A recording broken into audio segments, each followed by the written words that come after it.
Anissa. Anissa is the kind of character who tenses you up the moment she shows up. A Viltrumite through and through, she steps into Invincible with a clear goal. Turn Mark into a tool for the Viltrum Empire. And it clashes right away. She has this icy arrogance, a look that puts you beneath her without a word. In the comics, she goes as far as forcing Mark to cooperate, an assault to produce a Viltrumite heir.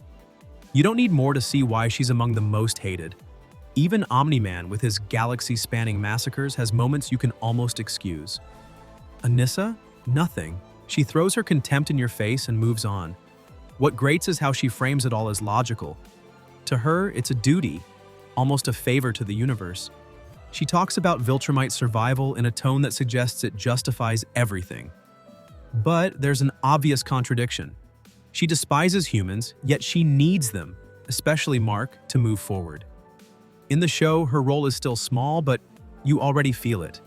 Every line drips with superiority, even though she's not unbeatable.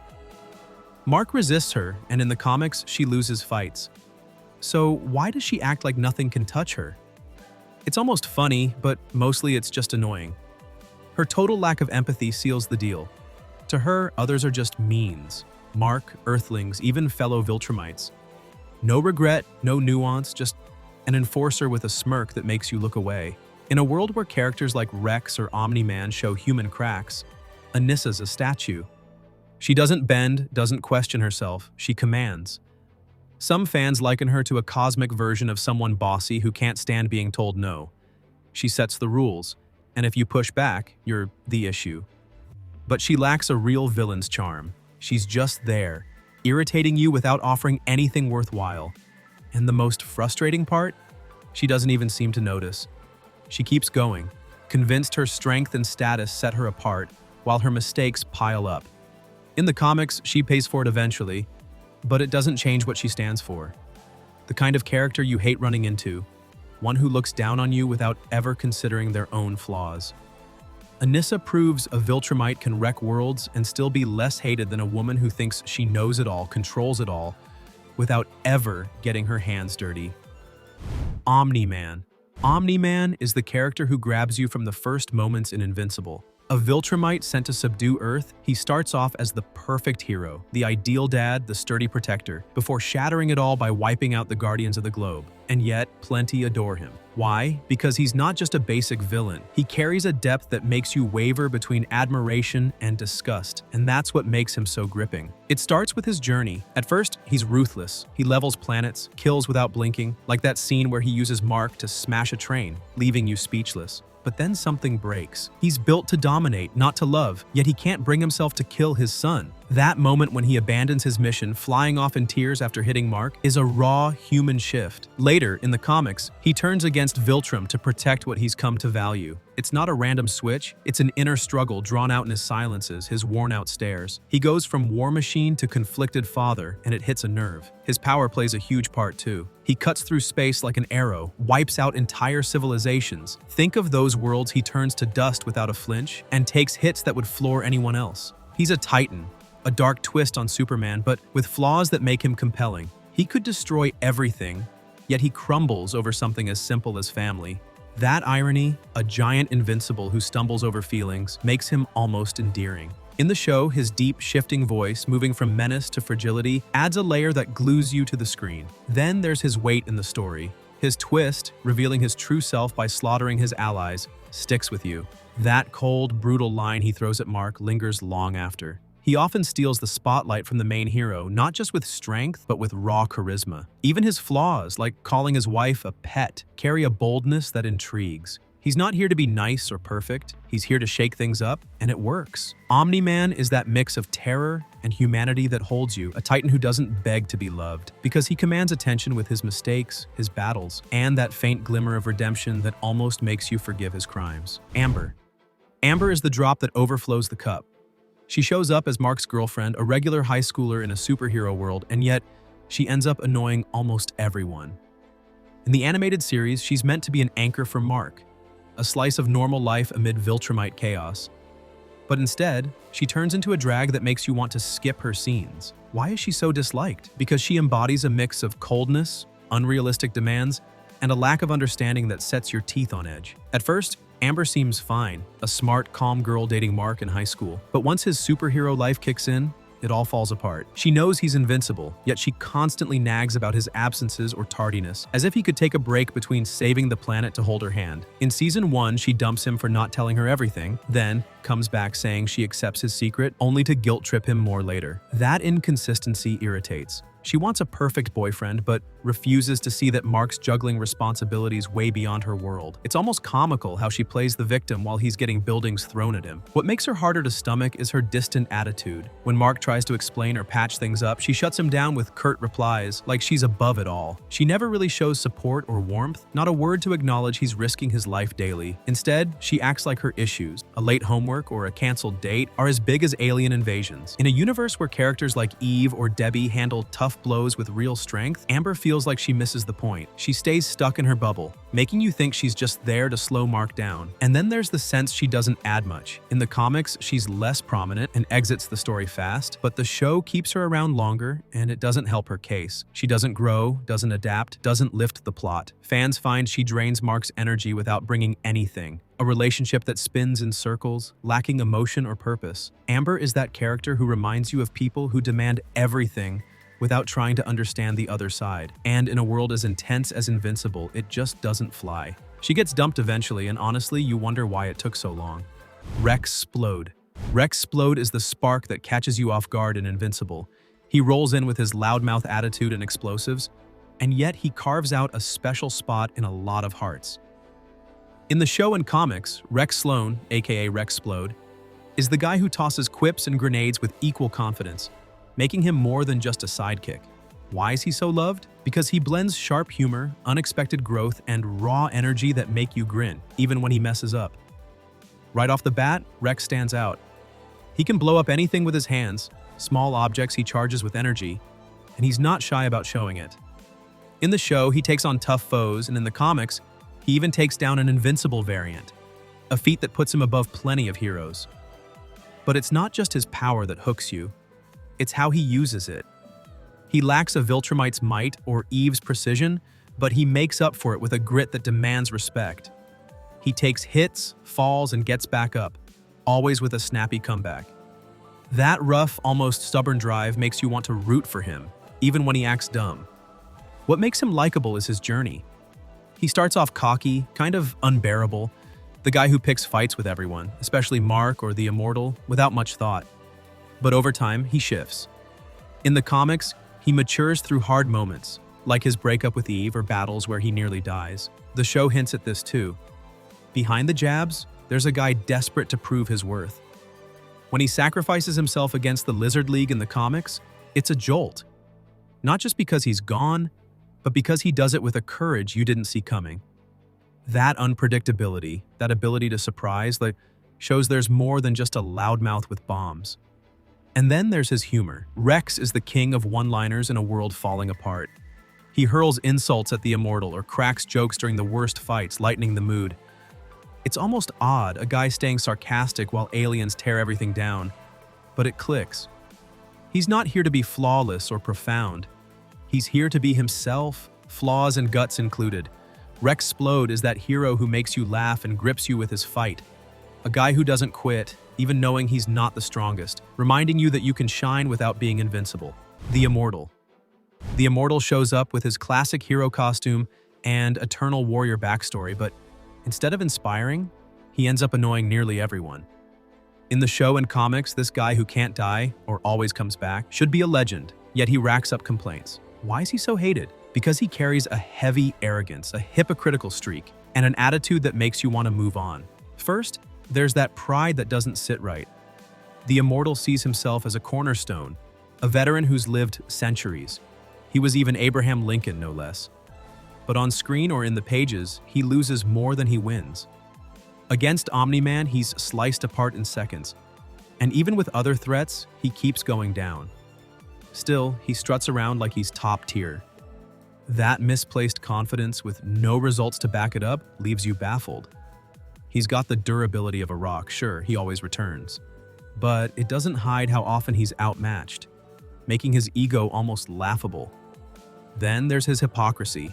He spends his time judging others, especially Mark, dismissing him over his tie to Omn-Man. He lectures about trust and duty, but when it's about him, the rules shift. In the comics, he accepts shady allies without a blink if it suits him, and in the show, he bashes the Guardians while leaning on their efforts. He wants to play the wise preacher, but his actions don't match. He'd rather talk big when no one's there to argue. That habit of pointing fingers without self-reflection feels like a guy who's learned nothing in hundreds of years. And he's painfully short on empathy. The Immortal treats others like pieces on a board. Young heroes, humans, anyone he deems lesser.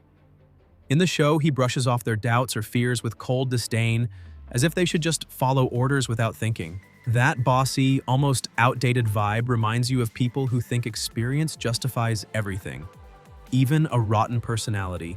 Add his relationship with Duplicate in the comics, a setup that raises questions about his judgment, and you've got the full picture. The Immortal is that hero who should awe you but wears you out with his lofty air and refusal to grow. A relic of the past who hasn't adapted, making you half wish he'd stay dead a bit longer. Atom Eve. Atom Eve rolls in with her pink powers and strong personality, quickly becoming a pillar you can't overlook. In the show and comics, Samantha Eve Wilkins, Eve to those close, is a heroine who doesn't just shine with strength. She moves you with her depth and humanity. Why is she so loved? Because she combines power, heart, and a resilience that makes you want to cheer every time she steps up. First, she's got a strength that hits hard. Eve manipulates matter at the molecular level. She can turn air into shields, whip up objects from nothing, or disintegrate things with a flick. In the show, she stands up to massive threats like Viltrumites or invasions that leave others reeling. But it's not raw power alone. She wields it with a finesse that sets her apart. She doesn't boast, she delivers. And when she saves the day, it carries weight. That quiet, almost effortless skill makes her a heroine who doesn't need to shout to earn respect, and it sticks with you. What makes her stand out more is her heart. Eve isn't just a fighting machine, she carries real vulnerability. In the comics, she ditches the teen team to find her own path, tired of being defined by her powers or her tie to Mark. The show digs deeper. Her doubts about her role, her toxic family who made her a weapon, and her drive to do good anyway. When she backs Mark after his darkest times, like Omni-Man's rampage, she doesn't judge, she's there. It's almost amusing to see a girl who can reshape reality stay so grounded, so real in her feelings. She shows even the strongest can waver, and that speaks to you. And she grows. Unlike others who stall, Eve evolves through episodes and pages. In the comics, she becomes a major player, facing her roots, building a life with Mark, and weighing heavily in the fight against Viltrum. The show starts to hint at this, with moments where she rejects blind orders and picks her own battles. She's not here to look pretty or play backup. She carries the story as much as the big names. Atom Eve is that heroine who hooks you with her steady strength and refusal to break, even when the world's against her. A light that doesn't fade, giving you every reason to root for her. Invincible. Mark Grayson, the main hero, shows up with his bright costume and young Viltrumite optimism, but over time he rubs plenty of people the wrong way. In the show and comics, he's meant to be the heart of the story, a teen aiming to save the world despite his messy heritage. So why do some hate him? Because he drags around an annoying indecision, a naivety that wears thin, and choices that leave you scratching your head. First, there's that endless hesitation. Mark wants to be a hero, but he's always second-guessing himself, his allies, what he should do. In the show, he lets Omni-Man walk after slaughtering thousands, unable to choose between his dad and his duty. In the comics, he keeps up that pattern. He forgives, he stalls, even against Viltrumites who deserve no mercy. That failure to act decisively makes you want to shake him. He's got the power to smash anything, he can fly through planets, but he wastes it on doubts that feel out of place in such a harsh world. Then his naivety gets old. Early on, it's sweet, a kid who believes in good even after Omni-Man's twist. But after countless betrayals, his father, Anissa, his own slip-ups, he still trusts too easily. In the comics, he gets played by folks like Cecil or even enemies, and in the show, it takes him ages to see through Amber or others. That blind faith makes you roll your eyes, especially when the evidence is right there. For a half Viltrumite, he's sorely lacking in grit, and it feels like he never learns, and his choices leave you cold. Dating Amber and clinging to her despite constant fights, or hesitating to take out clear threats like Angstrom Levy in the comics, it makes you wonder if he gets what he is. He wants to save everyone, but ends up putting his loved ones at risk with weak decisions. In the show, his struggle to balance his double life annoys as much as his duty speeches, which ring hollow without action to back them up. Invincible is that hero who's supposed to carry the story but tires you out with endless doubts and a refusal to grow up. Alan the Alien. Alan the Alien becomes a character everyone loves to watch. In the show and comics, he starts as a simple tester of planetary champions but quickly grows into a key ally and total fan favorite. Why is he so adored? Because he brings raw strength, genuine loyalty, and a hint of humor that makes you smile every time he's around. First, his power stands out. Alan's a Omn-Man bred to face Viltrumites, and he delivers. In the comics, he goes from decent fighter to powerhouse after upgrades, taking hits from Omn-Man, surviving battles that would end anyone else, and turning into a living weapon against the Viltrum Empire. In the show, he holds his own against Mark in their first clash, and that quiet strength leaves an impression. He doesn't brag, he acts, and when he comes back tougher after each loss, you can't help but admire his persistence. It's almost funny to see an alien that strong keep things so straightforward. What makes him special is his loyalty. Alan doesn't scheme or backstab. Once he realizes Mark's not a threat, he's his friend. A real one, not just a convenience. In the comics, he puts his life on the line for the coalition of planets, and in the show, he backs Mark without pointless questions. That honesty, in a world where everyone's hiding something, Omn-Man, Cecil, even Eve at times, gives you something solid. He's got no hidden motives. He just wants to do right, and that simplicity wins you over. When he talks to Mark about his mission or his people, you feel a truthfulness others lack. And there's his light humor. Alan's no joker, but he's got this offbeat charm that eases the tension. His chats with Mark, like their first fight where he's surprised Earth's champ is so young, or his dry remarks about Viltrumites bring a welcome freshness. In the comics, he keeps that tone even as a leader, a guy who can laugh about his own death and come back grinning. Alan the Alien is that extraterrestrial who surprises you with his strength and keeps you with his sincerity. Conquest. Conquest bursts into the comics as a brutal Viltrumite, a scarred Hulk with a mechanical hand, leaving a mark many would rather forget. He's a major figure on the pages, and not in a good way. Why is he so hated? Because he embodies pointless violence, overwhelming arrogance, and a presence that makes you wish he'd never shown up the second he hits Earth. First, there's his sheer brutality. Conquest isn't just strong, he's a wrecking machine. When he arrives to force Mark and Earth under Viltrum's thumb, he doesn't hold back. He hits, he kills, he tears apart without a shred of restraint. His fight with Invincible is a bloodbath. He breaks bones, guts allies like Oliver, and leaves a wasteland behind. That savagery doesn't spark awe like Omn-Man's. It wears you down.